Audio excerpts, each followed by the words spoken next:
زکوٰۃ کا نصاب کیا ہے؟ 7.5 تولے سونا یا 52.5 تولے چاندی، یا ان میں سے جس کی قیمت کم ہو اس مقدار کی رقم اس پہ 1 سال گزر جائے تو زکوٰۃ واجب ہو جائے گی، اور اگر کوئی تاخیر کرتا ہے تو گنہگار ہوگا، لیکن اگر کوئی ایڈوانس بھی دے دیتا ہے تو زکوٰۃ اس کی بھی ہو جائے گی کہ 2 سالوں کی اکٹھی زکوٰۃ دے دیتا ہے تو یہ بھی جائز ہوگی کہ اس نے ایڈوانس زکوٰۃ دے دی۔ اب زکوٰۃ کے مصارف کیا ہے؟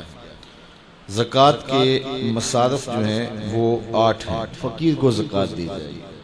فقیر وہ ہوتا ہے جس کے پاس کچھ بھی نہ ہو، نہ گھر ہو، نہ مکان ہو، نہ اس کے پاس کوئی زر ہو، بس بالکل خالی مخالی، ایسا شخص فقیر کہلاتا ہے، تو اس کو زکوٰۃ دی جائے گی۔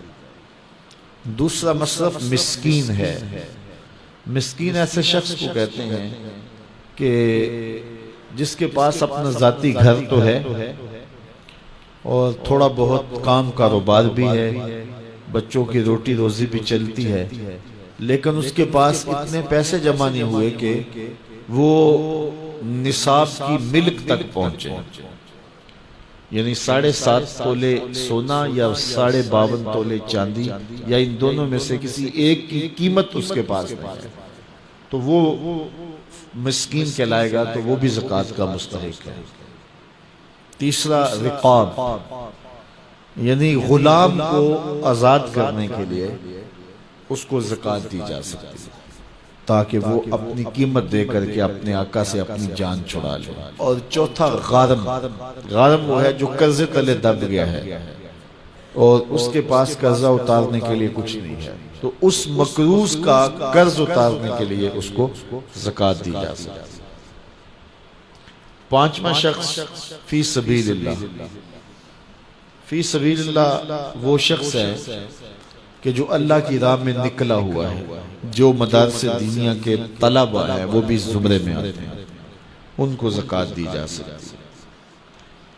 اور 6واں شخص ابن السبیل، مسافر۔ مسافر کو زکوٰۃ دی جا سکتی ہے، اگرچہ وہ مالدار ہے لیکن جب وہ سفر میں آیا تو اس کے پاس کچھ نہیں ہے، تو اب وہ ضرورت مند ہو گیا، مال تو اس کے علاقے میں ہے، تو اب اس کو زکوٰۃ سے آپ مدد کر سکتے ہیں۔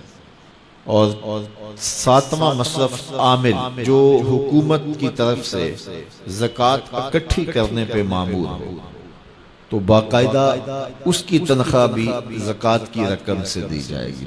8واں مصرف زکوٰۃ کا وہ لوگ ہیں جن کے بارے میں یہ گمان ہو کہ وہ اسلام لے آئیں گے، تو ان کی دل جوئی کر کے ان کو زکوٰۃ کی رقم بھی دے سکتے ہیں تاکہ وہ اسلام میں داخل ہو جائیں، لیکن اب اسلام غالب ہو گیا تو اس کی ضرورت نہیں رہی۔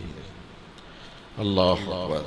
تو یہ 40واں حصہ ہے زکوٰۃ کا، یعنی 100 میں سے 2.5 روپے راہ خدا میں۔ ان مصارف میں سب کو بانٹ کر بھی دیے جا سکتے ہیں، کسی ایک مصرف کو بھی دیے جا سکتے ہیں۔ حضرت شیخ احمد مجدد الف ثانی علیہ رحمہ مکتوبات میں لکھتے ہیں، جب دین کا انہدام ہو رہا ہو، جب دین کی قدریں پامال ہو رہی ہوں، تو اس زمانے میں راہ دین میں ایک دانگ خرچ کرنا، ایک پائی خرچ کرنا، دیگر مدات میں لاکھوں روپے خرچ کرنے سے افضل ہے۔ میرے حضور نے فرمایا، میں قسم اٹھا کے، رب کی قسم اٹھا کے میں کہتا ہوں، ایک تو میرا کہنا کافی ہے، پھر میں محمد رب کی قسم اٹھاؤں تو پھر کتنی بڑی بات ہو۔